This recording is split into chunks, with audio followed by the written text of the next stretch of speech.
Hello everyone, MBA ക്ലൗഡിൻ്റെ മറ്റു വീഡിയോയിലേക്ക് സ്വാഗതം. ഈ ഒരു വീഡിയോയിൽ ഡിസ്കസ് ചെയ്യുന്നത് logical reasoning previous year question പേപ്പറാണ്.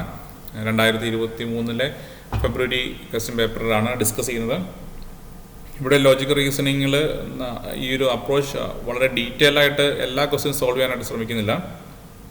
ഈ ഒരു ക്വസ്റ്റ്യൻ പേപ്പറിലെ ലോജിക്കൽ റീസണിങ് കവർ ചെയ്ത ഏരിയാസൊക്കെ ഫെമിലറൈസ് ചെയ്യാനാണ് ഒരു അറ്റംപ്റ്റ്. സെക്കൻഡ്ലി, ഇതിൽ തന്നെ ചില സ്ട്രാറ്റജീസ് നമുക്ക് ഈസി ആയിട്ട് ഉപയോഗിക്കാൻ പറ്റും, നമുക്ക് നന്നായിട്ട് സ്കോർ ചെയ്യാനായിട്ട്. എന്തൊക്കെ ടൈപ്പ് ക്വസ്റ്റ്യൻസാണ് വരാറ്, അതിൻ്റെ പാറ്റേൺ എങ്ങനെയാണ്, എന്തൊക്കെ നമുക്ക് അപ്രോച്ചസ് എടുക്കാമെന്നൊക്കെയാണ് ഈ ക്വസ്റ്റ്യൻസിൽ ഈ വീഡിയോയിൽ നമ്മൾ ഡിസ്കസ് ചെയ്യുന്നു. MBA cloud is exclusive platform for management അല്ലെങ്കിൽ MBA റിലേറ്റഡ് കോണ്ടന്റ്.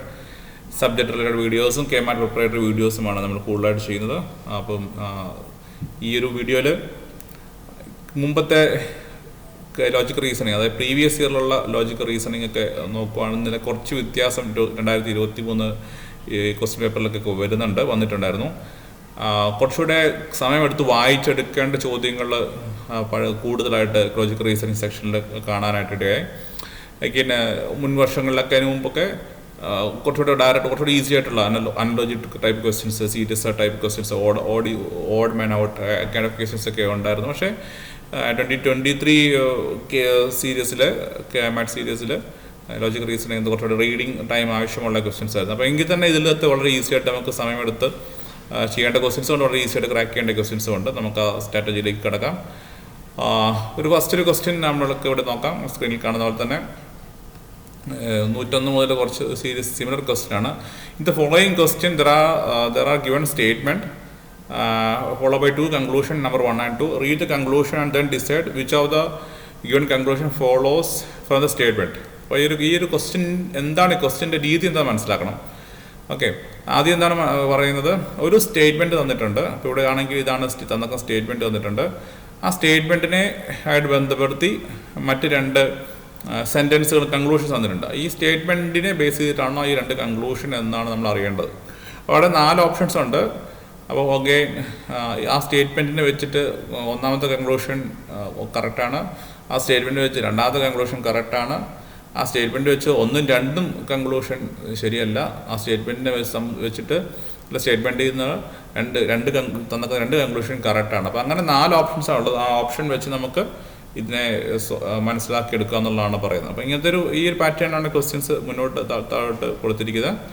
എഗെയിൻ ഇവിടെ ഫസ്റ്റ് ഒരു ക്വസ്റ്റ്യൻ സ്റ്റേറ്റ്മെൻ്റ് ആണ്, you talk when you cease to be at peace with your thoughts എന്നുള്ളതാണ് ഫസ്റ്റ് സെൻറ്റൻസ് സ്റ്റേറ്റ്മെൻറ്റ്. അപ്പോൾ അതിനകത്ത് 2 ഓപ്ഷൻസ് കൺക്ലൂഷൻ കൊടുത്തിട്ടുണ്ട്. ഒന്ന്, no one speaks nothing when their thoughts are not peaceful. Okay, അതാണ് ഒരു conclusion. Undistributed thoughts lead to unsuccessful speeches എന്നാണ് രണ്ടാമത്തെ conclusion.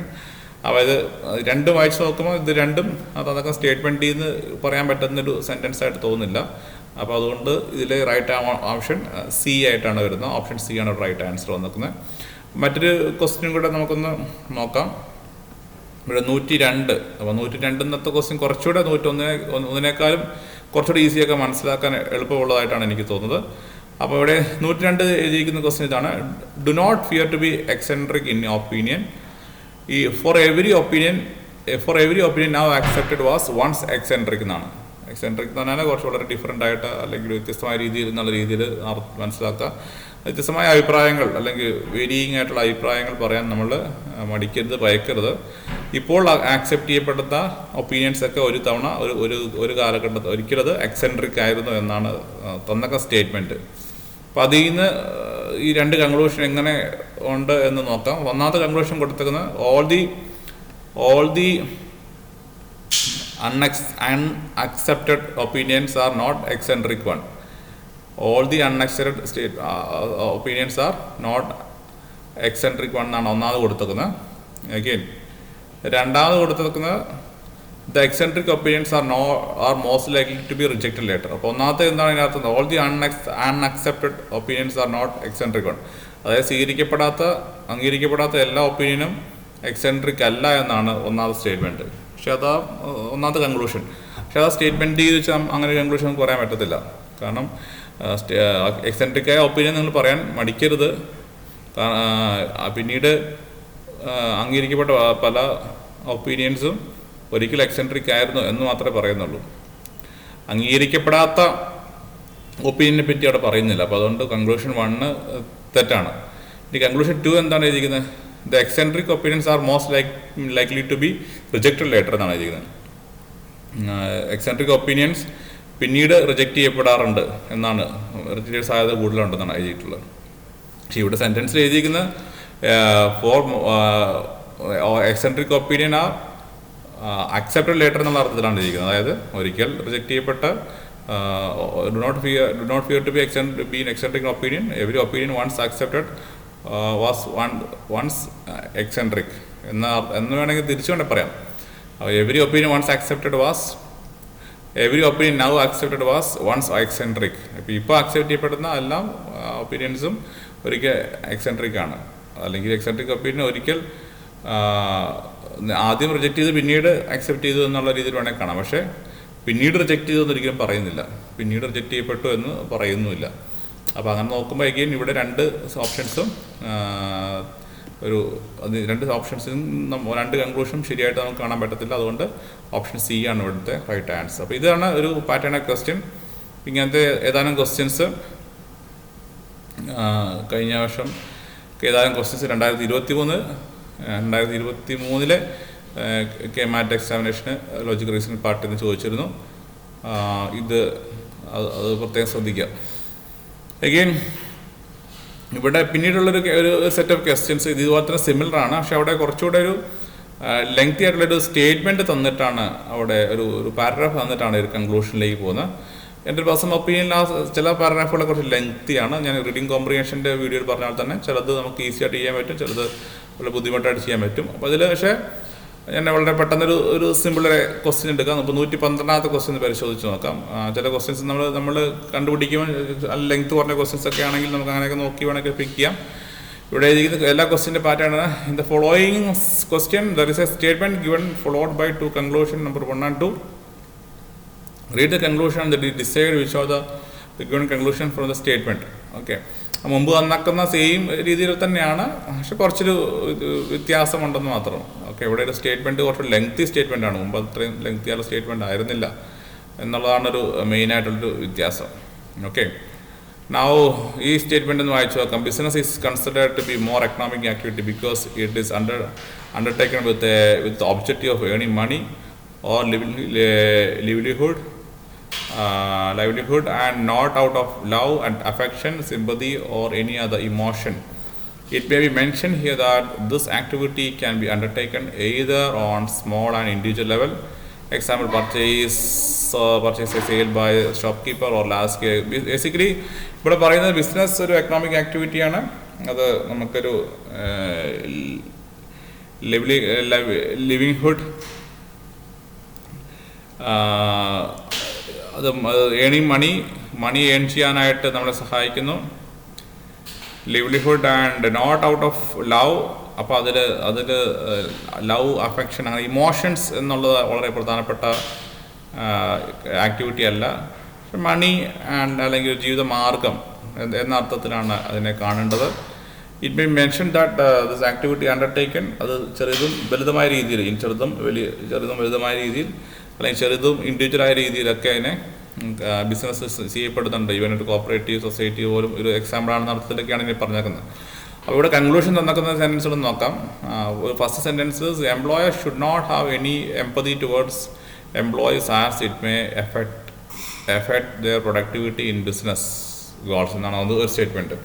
എംപ്ലോയീസിനോട് empathy പാടില്ല എന്നാണ് എഴുതിയിരിക്കുന്നത്. അങ്ങനെ ഒരു കൺക്ലൂഷൻ ഈ സെൻറ്റൻസിൽ എഴുതിയിട്ടില്ല. ഓക്കെ, അങ്ങനെ ഒരു സെൻറ്റൻസ് എംപ്ലോയീസുമായിട്ടുള്ള ഇൻട്രാക്ഷനെ പറ്റി ഇതിൽ പറയുന്നില്ല. ബിസിനസ് എന്നുള്ളത് ബിസിനസ് ചെയ്യുന്നത് not out of love, affection, sympathy, other emotions. അതായത് ബിസിനസ് ഡീലിങ്ങിനകത്ത് ഒരുപാട് ഇമോഷൻസ് കാണിക്കരുത് എന്നുള്ള അർത്ഥത്തിലാണ് ഇത് പറയുന്നത്. അല്ലാതെ എംപ്ലോയീസുമായിട്ടുള്ള ഇൻട്രാക്ഷനെ പറ്റി ഇവിടെ പറയുന്നില്ല. അതുകൊണ്ട് ഒന്നാമത്തെ സ്റ്റേറ്റ്മെൻറ്റ് തെറ്റാണ്, അത് ഫോളോ ചെയ്യുന്നില്ല. അഗെയിൻ രണ്ടാമത്തെ ആക്ടിവിറ്റി എന്ന് പറഞ്ഞാൽ business activity always associated with large scale of economics. അത് ഇത് വായിച്ചു നോക്കുമ്പോൾ തന്നെ നമുക്ക് മനസ്സിലാവും. ഇവിടെ തന്നെ സെൻറ്റൻസ് എഴുതിയിട്ടുണ്ട്. അത് എല്ലാ തരത്തിലുള്ള സ്മോൾ ഇൻഡിവിജ്വൽ, എല്ലാ തരത്തിലുള്ള ആൾക്കാരായിട്ട് കവർ ചെയ്യപ്പെടുന്നുണ്ടെന്ന് ഇവിടെ പ്രത്യേകം എടുത്ത് എഴുതിയിട്ടുണ്ട് എഴുതർ എന്നുള്ള. അപ്പോൾ അതുകൊണ്ട് അത് തെറ്റാണ്, അതും ഒരു കൺക്ലൂഷൻ ഫോളോ ചെയ്യാൻ പറ്റത്തില്ല. അപ്പോൾ അതുകൊണ്ട് തന്നെ ഈ തന്നേക്കുന്ന കൺക്ലൂഷൻ ഒന്നും രണ്ടും ഫോളോ ചെയ്യാൻ പറ്റാത്തതുകൊണ്ട് neither conclusion 1 nor conclusion 2 follows. അതുകൊണ്ട് ഓപ്ഷൻ സി ഇവിടെ റൈറ്റ് ആൻസർ ആയിട്ട് വരുന്നു. അപ്പോൾ ഇതാണ് ഇതിൻ്റെ ഒരു അപ്രോച്ച്. അപ്പോൾ ഞാൻ പറയണത് ഇതിൽ ചില ക്വസ്റ്റ്യൻസ് നിങ്ങൾക്ക് വേണമെങ്കിൽ ഇവിടെ ഉപയോഗിക്കാവുന്ന ട്രിക്ക്, ഒരുപാട് വലിയ പാരഗ്രാഫ് ചിലപ്പോൾ വായിച്ച സമയം കളയാതെ നോക്കൂടെ ചെറിയ 113 കുറച്ചുകൂടി ചെറിയൊരു പാരഗ്രാഫാണ്. അപ്പോൾ അങ്ങനെ കുറച്ചുകൂടി ചെറിയ പാരഗ്രാഫുകളുണ്ട്. അങ്ങനെ പിക്ക് ചെയ്ത് കുറച്ച് സ്മാർട്ടായിട്ട് മൂവ് ചെയ്യുകയാണെങ്കിൽ ചിലപ്പോൾ നമുക്ക് കൂടുതൽ ഈസി ആയിട്ട് സ്കോർ ചെയ്യാനും കൂടുതൽ ക്വസ്റ്റ്യൻസിലേക്ക് റീച്ച് ചെയ്യാനും പറ്റും. അപ്പോൾ ഇങ്ങനത്തെ ക്വസ്റ്റ്യൻസ് വരുവാണെങ്കിൽ ഇങ്ങനത്തെ കുറച്ച് ടാക്ടിക്സുകളൊക്കെ ഒന്ന് നിങ്ങളുടെ മനസ്സിലേക്ക് വെക്കുന്നത് നല്ലതാണ്. ഓക്കെ, നൗ ഈ ഒരു പാറ്റേൺ ക്വസ്റ്റ്യൻ ഏതായാലും സീരീസ് തന്നെ ഇങ്ങനെയായിരുന്നു. ഒരു മറ്റൊരു ഡിഫറെൻ്റ് ആയിട്ടുള്ളൊരു ക്വസ്റ്റ്യൻ നമുക്ക് ഈ ഒരു സെക്ഷനിൽ നോക്കാം. അതൊരു അനദർ ക്വസ്റ്റ്യൻ 119ാമത്തെ ക്വസ്റ്റ്യൻ എടുക്കുകയാണെങ്കിൽ അതൊരു cos effect kind of question ആണ്. കോസ് എഫക്റ്റ് റിലേറ്റഡ് ആയിട്ടുള്ള സീരീസ് ക്വസ്റ്റ്യൻസ് നമ്മൾ മുമ്പ് ചെയ്തിട്ടുണ്ട്. അപ്പം കോസ് എഫക്റ്റിൻ്റെ വീഡിയോസ് ഇവിടെ നമ്മൾ പിൻ ചെയ്യുകയാണ്. അപ്പോൾ നമുക്ക് വേണമെങ്കിൽ കോസ് എഫക്റ്റ് വീഡിയോസുകളൊക്കെ ഒന്ന് ശ്രദ്ധിക്കാം. കോസ് എഫക്റ്റിൻ്റെ മുമ്പ് ചെയ്ത വീഡിയോസ് ഒന്ന് പിൻ ചെയ്യുന്നുണ്ട്. ഓക്കെ, ഇവിടെ ചോദിക്കുന്ന ചോദ്യം 119. The following question 2 statement number 1 and 2 given. There may be cause effect relation between 2 statement. Cos effect എന്ന് പറഞ്ഞാൽ ഒന്നിന് മറ്റൊന്നിന് കാരണമാകുന്നു. ഇപ്പോൾ ഒരു സാധനം കോസും എഫക്റ്റും ഒന്നിന് റീസൺ ആകുന്നു. ഓക്കെ, അങ്ങനെയാണോ സെൻറ്റൻസ് ഉള്ളത്? രണ്ട് സെൻറ്റൻസ് തമ്മിലുള്ള ബന്ധം അങ്ങനെയാണോ എന്നാണ് ചോദിക്കുന്നത്. So these 2 statement may be affected of saying cause or independent cause. This statement may be independent cause without having any relationship. Read the both statement and mark your answer accordingly. അപ്പോൾ ഇവിടെയൊക്കെ തരുന്ന options പ്രധാനപ്പെട്ടാണ്. ഓരോ option എന്ന് പറഞ്ഞാൽ 2 statement ഉണ്ട്. Statement 1 is the cause, statement 2 is the effect. First 1 കോസും second ആണ് എഫക്റ്റുമായിട്ട് നമുക്ക് കാണാം. ഓപ്ഷൻ ബി നേരെ തിരിച്ച് സ്റ്റേറ്റ്മെൻറ്റ് രണ്ടാമത്തെ സ്റ്റേറ്റ്മെൻറ്റ് ഒരു കോസും ഫസ്റ്റ് സ്റ്റേറ്റ്മെൻറ്റ് ഒരു എഫക്റ്റുമായിട്ട് കാണാം. എങ്കിൽ മൂന്നാമത്തെ ഓപ്ഷൻ കൊടുക്കുന്നത് 2 സ്റ്റേറ്റ്മെൻറ്റ് ഇൻഡിപെൻഡൻ്റ് ആണ്, തമ്മിൽ ബന്ധമൊന്നുമില്ല. Independent both statement 1 are the effect of independent cause. മൂന്നാമത്തെ ഫോർത്ത് ഓപ്ഷൻ അത് മറ്റേതോ ഒരു ഇൻഡിപെൻഡൻറ്റ് കോസിൻ്റെ എഫക്റ്റാണ്. Both statement 1 and 2 are effect of some independent cause എന്നാണ് എഴുതിയിരിക്കുന്നത്. ഓക്കെ, അപ്പോൾ ഈ സെൻറ്റൻസ് ഒന്ന് വായിച്ച് നോക്കാം. ഇവിടുത്തെ ഫസ്റ്റ് സ്റ്റേറ്റ്മെൻറ്റ് ഇതാണ്. God smuggling is in rampant in the recent past when taking into the consideration number of cases caught by enforcement agency. Gold smuggling കേസുകൾ വളരെയധികം വർദ്ധിച്ചു വരുന്നു. ഇപ്പോൾ റീസെൻ്റ് എൻഫോഴ്സ്മെൻറ്റ് ഏജൻസി പിടിച്ച കേസൊക്കെ വെച്ച് നോക്കുമ്പോൾ ഗോൾഡ് സ്മഗ്ലിംഗ് ഒരുപാട് വർദ്ധിച്ചു വരുന്നതാണ് ഒന്നാം സ്റ്റേറ്റ്മെൻറ്റ്. രണ്ടാമത്തെ statement high customs duty incentives the regular legal import. High ആയിട്ടുള്ള കസ്റ്റംസ് ഡ്യൂട്ടിയാണ് ഇൻസെൻറ്റീവ്സ്, അല്ലെങ്കിൽ അതിനെ ലീഗലായിട്ടുള്ള ഇമ്പോർട്ടിനെ ആൾക്കാരെ തടസ്സമായിട്ട് നിൽക്കുന്നത് അല്ലെങ്കിൽ അതിന് പിന്തിരിയാനായിട്ട് പ്രേരിപ്പിക്കുന്നു എന്ന അർത്ഥത്തിൽ ഒരു സെൻറ്റൻസ് നിൽക്കുന്നത്. ഓക്കെ, അപ്പോൾ ഇവിടെ നോക്കുവാണെങ്കിൽ ഇതിലെന്താണ് ഇതിൽ എഫക്റ്റ് എന്ന് പറയുമ്പോൾ നമുക്ക് പെട്ടെന്ന് മനസ്സിലാവും സ്മഗ്ലിംഗ് ആണ് എഫക്റ്റ്. ഗോൾഡ് സ്മഗ്ലിംഗ് കൂടുന്നു എന്നുള്ളതാണ് എഫക്റ്റായിട്ട് മനസ്സിലാകുന്നുണ്ട്. ഇനി പരിശോധിക്കേണ്ട കാര്യം ഇതിൽ സെക്കൻഡ് സ്റ്റേറ്റ്മെൻറ്റ് അതിൻ്റെ ഒരു കോസ് ആണെന്ന് മാത്രം നോക്കിയാൽ മതി.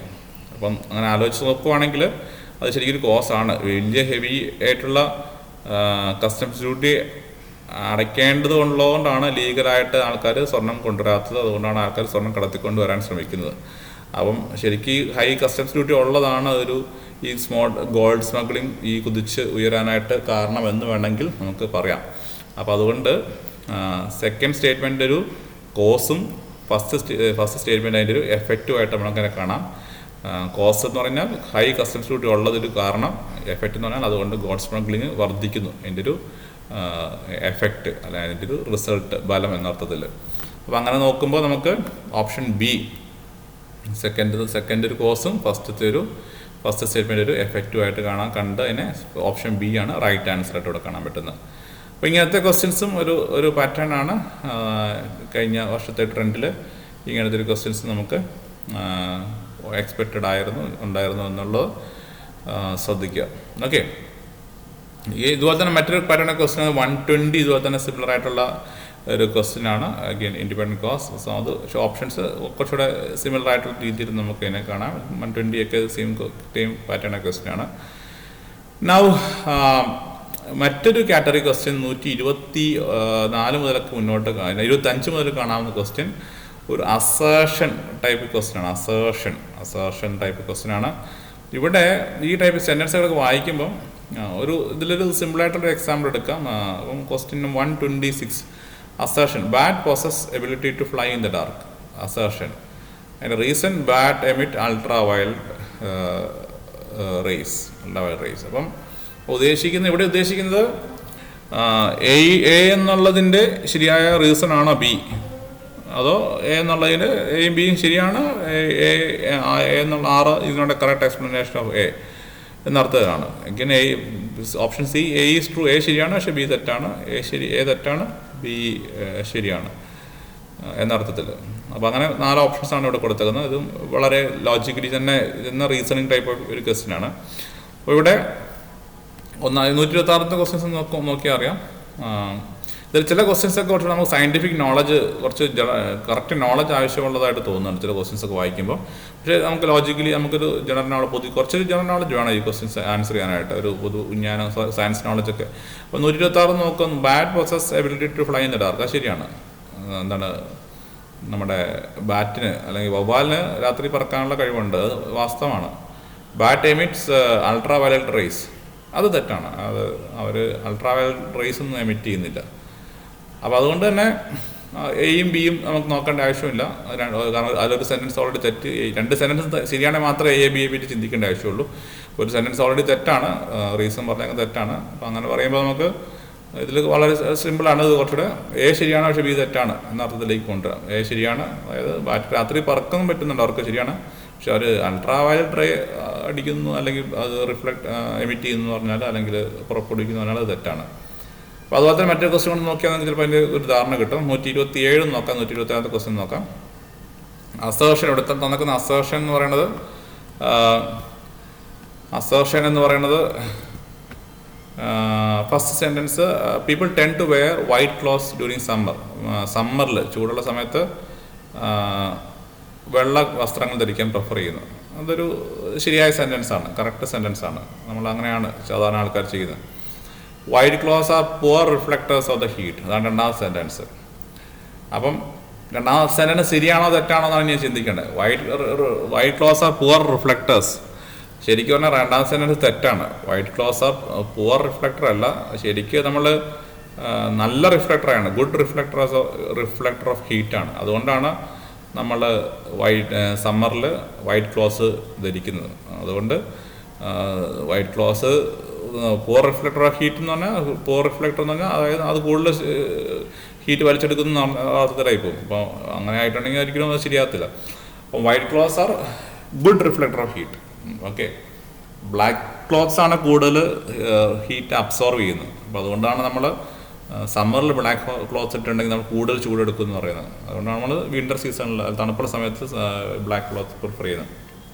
അപ്പോൾ ഇവിടെയും പറഞ്ഞ പോലെ തന്നെ സെൻറ്റൻസ് എ കറക്റ്റാണ്. ആളുകൾ സമ്മറിൽ വെള്ള വസ്ത്രം ധരിക്കുന്നു, അത് ശരിയാണ്. ലൈറ്റ് കളർ വസ്ത്രങ്ങൾ ധരിക്കുന്നു എന്നുള്ളത് ശരിയാണ്. പക്ഷേ അതിൻ്റെ റീസൺ ഈ പറഞ്ഞ ബി അല്ല. ഇതിൻ്റെ റീസൺ ശരിക്കും white clothes are good reflectors of heat. ഇപ്പം white clothes are good reflectors of heat എന്നായിരുന്നു സെൻറ്റൻസ് തന്നിരുന്നെങ്കിൽ ഏതായിരുന്നു ഓപ്ഷൻ വരിക? White clothes are good reflectors of heat എന്നായിരുന്നു തന്നിരുന്നെങ്കിൽ നമ്മൾ പറയും both A and R are true and R is the correct explanation of A എന്ന രീതി പറയും. Okay, R is the correct explanation of the എന്ന് പറയും. ഓക്കെ, അപ്പം ഇവിടുത്തെ കേസിൽ 6 തെറ്റായതുകൊണ്ട് നമുക്ക് പിന്നെ എയും ബിയെ പറ്റി ചിന്തിക്കേണ്ട ആവശ്യമില്ല. 6 തെറ്റായതുകൊണ്ട് നമ്മൾ A is true, R is false എന്ന രീതിയിലേക്ക് വളരെ സ്ട്രെയിറ്റ് അവേ എത്തുവാണ്.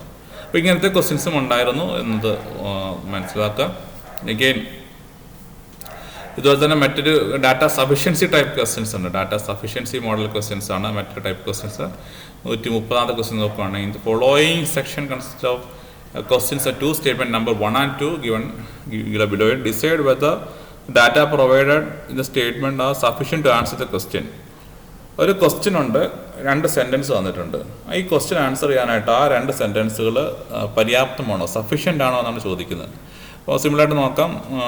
ക്വസ്റ്റ്യൻ ഇതാണ്, how many children does Raja have? രാജയ്ക്ക് എത്ര കുട്ടികളുണ്ട്? അതാണ് ചോദ്യം. അതാണ് സെൻറ്റൻസുകൾ ഇതൊക്കെയാണ്, അല്ലെങ്കിൽ ക്ലൂ ഇതൊക്കെയാണ്. Rama is the daughter of Ramya who is the wife of Raja എന്നാണ് ഒരു സെൻറ്റൻസ് വന്നിരിക്കുന്നത്.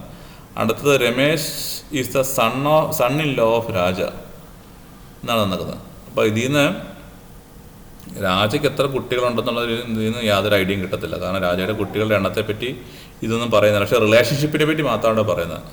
അപ്പോൾ നമുക്ക് സിമ്പിളായിട്ട് അതിലേക്ക് ഒരു കൺക്ലൂഷനിലേക്ക് എത്താം. അതുകൊണ്ട് സെൻറ്റൻസ് 1ഉം 2ഉം നമുക്ക് സഫീഷ്യൻ്റ് അല്ല. Neither one or 2 sufficient to answer the question എന്നുള്ള രീതിയിൽ സിയിലേക്ക് ഓപ്ഷൻ എത്തുവാണ്.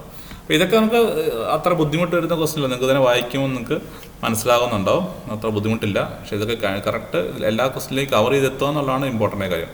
113 കൂടെ ഒന്ന് മനസ്സിലാക്കിയിട്ട് നമുക്ക് ഈ ഒരു സെക്ഷൻ കൺക്ലൂഡ് ചെയ്യാം. ഇവിടുത്തെ ക്വസ്റ്റ്യൻ എന്താണ്? ഇതേ സെയിം ക്വസ്റ്റ്യൻ തന്നെയാണ്. What is the code for animal in the code language? Animal എന്നുള്ള കോഡ് എങ്ങനെയാണ് എന്താണെന്ന് കണ്ടുപിടിക്കണം. തന്നിരിക്കുന്ന 2 സെൻറ്റൻസ് ഇതൊക്കെയാണ്. The code language first sentence ഇതാണ്, all the animals are equal is written as ഈ തന്നിരിക്കുന്ന സിക് മോയ് ന്യൂ ഇയർ എന്നൊക്കെ തന്നിരിക്കുന്നത്. Okay, all animals are equal എന്നുള്ളത് ഇങ്ങനെ കോഡ് ചെയ്തിരിക്കുന്നു. മറ്റൊരു sentence some are more equal than others എന്നുള്ളത് ഇങ്ങനെ കോഡ് ചെയ്തിരിക്കുന്നു. അപ്പോൾ ഇത് എങ്ങനെ പരിശോധിച്ചാൽ നമുക്ക് ഏതായാലും ആനിമൽ എന്നുള്ള കണ്ടുപിടിക്കാൻ കുറച്ച് പാടാണ്. കണ്ടുപിടിക്കണമെങ്കിൽ നമുക്ക് ഇത് കോമൺ ആയിട്ടുള്ള എന്തെങ്കിലുമൊക്കെ വേണമായിരുന്നു. കോമൺ ആയിട്ടുള്ള ഇത് നോക്കുകയാണെങ്കിൽ 2 സെൻറ്റൻസും കോമൺ ആയിട്ടുള്ള 2 സെൻറ്റൻസുകൾ നോക്കുക. ഏതായാലും ഇവിടെ 4 വേർഡുണ്ട്, ഇവിടെ 4 വേർഡുണ്ട്, ഇവിടെയും 6 വേർഡുണ്ട്, ഇവിടെയും 6 വേർഡുണ്ട്. അപ്പോൾ ഒരു വേർഡെന്ന അർത്ഥത്തിലാണ് പോയിക്കൊണ്ടിരിക്കുന്നത്. അപ്പോൾ അത് ഓർഡറിലാണോ എന്ന് പറയാൻ പറ്റത്തുമില്ല. അതാണ് അടുത്ത പ്രശ്നം. ഇവിടെ 3ാമത്തെ വേർഡ് ആറിന് പകരം NU ആയി എന്നാണ് ഇവിടെ എഴുതിയിരിക്കുന്നത്. ഇവിടെ ഒരു 6 കിടപ്പുണ്ട്, സം ആർ. അപ്പോൾ അത് 2ാമത്തെ വേർഡാണ്, പക്ഷേ ഇവിടെ അതിന് YU എന്നാണ് അവിടെ വന്നിക്കുന്നത്. അപ്പോൾ അതുകൊണ്ട് കോഡ് ചെയ്തിട്ടുള്ളത് ഒരു വന്നിക്കുന്ന ഓർഡറിലല്ല, വേറെ രീതിയിലാണ് കോഡ് ചെയ്തേക്കുന്നതെന്ന് തോന്നുന്നു. അഗെയിൻ സിമിലർ വാക്കുകൾ നോക്കുകയാണെങ്കിൽ 6 രണ്ടിടത്തുണ്ട്, പക്ഷേ ഈക്വലും ഉണ്ട്. ഇവിടെ ഈ സെൻറ്റൻസുകൾ തമ്മിൽ അങ്ങോട്ടും കമ്പയർ ചെയ്ത് നോക്കുമ്പോൾ ഇവിടെ ആ പടം ഒരുമിച്ച് കോമൺ ആയിട്ടുള്ളൊരു കാണുന്നൊരു വാക്ക് NUI എന്നുള്ള വാക്ക് മാത്രമേ 2 സ്ഥലത്തും കോമൺ ആയിട്ട് കാണുന്നുള്ളൂ. NUI എന്നുള്ള വാക്ക് മാത്രമേ കാണുന്നുള്ളൂ. ഓക്കെ, 6. അപ്പോൾ 6 എന്നുള്ള മാത്രമേ ഇവിടെ ഒരു 6ഉം ഈക്വലാണ് കാണേണ്ടത്. പക്ഷേ 6 എന്നുള്ളത് NUI എന്നുള്ള വാക്ക് മാത്രമേ ഇവിടെ കോമൺ ആയിട്ട് കാണുന്നുള്ളൂ. ഈക്വൽ എന്നുള്ള വാക്കും അങ്ങനെ കാണുന്നില്ല. അപ്പോൾ ശരിക്ക് അങ്ങനെ കറക്റ്റായിട്ട് കോഡ് ചെയ്താണെങ്കിൽ 2 വാക്കുകൾ 2 കോമൺ ആയിട്ട് വരേണ്ടതാണ്. ഓക്കെ, ZIG എന്നുള്ള വാക്കോ MOYY എന്ന വാക്കോ ERI എന്ന് പറയുന്ന വാക്കോ ഒന്നും ഇപ്പുറത്ത് കോഡ് ചെയ്തിട്ട് കാണുന്നില്ല. അപ്പോൾ അതുകൊണ്ട് തന്നെ ആ കോഡിങ് ഒരു പ്രോപ്പറായിട്ട് നമുക്ക് മനസ്സിലാക്കാൻ പറ്റത്തില്ല. അതിൽ നിന്ന് ഏതായാലും ആനിമൽസ് ഉള്ളത് ഏതായാലും ഐഡൻറ്റിഫൈ ചെയ്ത് കണ്ടുപിടിക്കാൻ പറ്റത്തുമില്ല. അത് അങ്ങനെ കണ്ടുപിടിക്കണമെങ്കിൽ തന്നെ അത്രയും സിമിലർ ആയിട്ടുള്ള സാധനങ്ങൾ ഉണ്ടായിരിക്കണം, അതിലൊന്ന് മാത്രം മാറി നിൽക്കണം, എന്നാലൊക്കെ നമുക്ക് കണ്ടുപിടിക്കാൻ പറ്റത്തുള്ളൂ. അപ്പോൾ അതുകൊണ്ട് തന്നെ എഗെയിൻ ഇത് 2 സെൻറ്റൻസും സഫീഷ്യൻ്റ് അല്ലാന്ന കൺക്ലൂഷനിലേക്ക് നമ്മൾ എത്തുകയാണ്. ഓക്കെ, ഇത്രയുമാണ്. മറ്റു ചില ക്വസ്റ്റ്യൻസും കൂടെ ഇവിടെ കൊടുത്തിട്ടുണ്ട്. അത് കുറച്ചുകൂടെ ഇത് സിമിലർ ആയിട്ടുള്ള ക്വസ്റ്റ്യൻസ് തന്നെയാണ്, എങ്ങനെയായിരുന്നു എന്നുള്ളത്. ഡാറ്റ സഫിഷ്യൻസി ടൈപ്പ് ഏതാനും ക്വസ്റ്റ്യൻസും കൂടെ ഉണ്ട്. ക്വസ്റ്റ്യൻസ് ഒന്ന് കാണാനായിട്ട്, ക്വസ്റ്റ്യൻ പേപ്പർ അസസ് ചെയ്യാൻ പറ്റാത്ത ആൾക്കാർക്ക് കാണാനായിട്ട് മാത്രം ഞാൻ ഈ ക്വസ്റ്റ്യൻസ് ഒന്നുകൂടെ ജസ്റ്റ് സ്ക്രോൾ ഡൗൺ ചെയ്യുന്നു. എഗെയിൻ 140ാമത്തെ ക്വസ്റ്റ്യനും ഇതേ ടൈപ്പ് തന്നെയായിരുന്നു, ഇതേ ടൈപ്പ് ക്വസ്റ്റ്യൻസ് തന്നെയായിരുന്നു 140 കൊടുത്തിരുന്നത്. അപ്പോൾ ഇത്രയും ടൈപ്പ് ക്വസ്റ്റ്യനാണ് 2023 ഫെബ്രുവരി KMAT എക്സാമിനേഷൻ ഉണ്ടായിരുന്നത്. ഇതിൽ ഒരു ചാനൽ വെറൈറ്റി ഓഫ് ക്വസ്റ്റ്യൻസ് കുറവായിരുന്നു. ഒരു 5 ടൈപ്പ് ക്വസ്റ്റ്യൻസ് ഇതിനകത്ത് കാണുന്നുള്ളൂ. പക്ഷേ എല്ലാ വർഷവും ഇങ്ങനെ തന്നെ ആയിരിക്കണമെന്നില്ല. നമ്മുടെ പ്രീവിയസ് ഇയർ വീഡിയോസ് നോക്കുകയാണെങ്കിൽ ഒരുപാട് ഡിഫറെൻറ്റ് തരത്തിലുള്ള cos effect, blood relationship, analogy, അങ്ങനെ ഒരുപാട് ഡിഫറെൻറ്റ് തരത്തിലുള്ള statement and argument, statement and conclusion type ഒക്കെ ലോജിക്കൽ റീസണിങ് ക്വസ്റ്റ്യൻസ് ഒക്കെ നമ്മൾ ചെയ്തിട്ടുണ്ട്. അതൊക്കെ പല വർഷങ്ങളിൽ ചോദിച്ചിട്ടുമുണ്ട്. പക്ഷേ എല്ലാ വർഷവും ഓരോ രീതിയിലാണ് ചോദിക്കുന്നത്, എല്ലാ വർഷം പല രീതിയിലാണ് ചോദിക്കുന്നത് എന്നതുകൊണ്ട് അതെങ്ങനെ ചോദിക്കണം നിർബന്ധമില്ല. പക്ഷെ നമുക്ക് എല്ലാ ടൈപ്പുകളൊന്നും ഫെമിലറൈസ് ചെയ്ത് പോകുന്നത് നല്ലതാണെന്നാണ് പറയുന്നത്. കാരണം മറ്റ് ലോ ക്വാണ്ടിറ്റേറ്റീവ് ആപ്റ്റിറ്റ്യൂഡിലെ പോലെ ഇവിടെ ഒരുപാട് ഇക്വേഷൻസ് ഒന്നും ഓർത്തിരിക്കേണ്ടതായിട്ടില്ല. പക്ഷേ ഈ ക്വസ്റ്റ്യൻ്റെ അപ്രോച്ച് ഒന്ന് മനസ്സിലാക്കി പോവുക. ഇതിൽ ചില ക്വസ്റ്റ്യൻസ് ടെക്നിക്കുകളും സ്ട്രാറ്റജീസും ആവശ്യമുള്ള ക്വസ്റ്റ്യൻസ് കുറവാണ്. അപ്പം സിലോജിസം പോലത്തെ സിലോജിസം ക്വസ്റ്റ്യൻസ് ഒക്കെ നമ്മൾ ചെയ്തിട്ടുണ്ട്. നമ്മുടെ പ്ലേലിസ്റ്റ് നോക്കുന്ന സിലോജിസം ടൈപ്പ് ക്വസ്റ്റ്യൻസ് എന്ന് കാണാനും പറ്റും. അങ്ങനത്തെ ക്വസ്റ്റ്യൻസ് ഒക്കെയാണ് ഒരു പ്രോപ്പർ സ്ട്രാറ്റജി ആവശ്യമുള്ളൂ. ബാക്കിയൊക്കെ ലോജിക്കലി നമുക്ക് ചെയ്യാൻ പറ്റുന്ന ക്വസ്റ്റ്യൻസ് ആണ്. അപ്പോൾ ഈ വീഡിയോ ലെങ്ത് കുറച്ച് കൂടിയിട്ടുണ്ട്. പക്ഷേ ഈ സെഷൻ മുഴുവൻ കവർ ചെയ്യാനാണ് നമ്മൾ ഇത്രയും സമയമെടുത്തത്. നന്നായിട്ട് പ്രിപ്പയർ ചെയ്യുക. കൂടുതൽ വീഡിയോസ് നമ്മൾ ചെയ്യാനായിട്ട് ഇനിയും ശ്രമിക്കുന്നതാണ്. അപ്പം നന്നായി do have A good preparation. മറ്റൊരു വീഡിയോ വീണ്ടും കാണാം. All of you take care.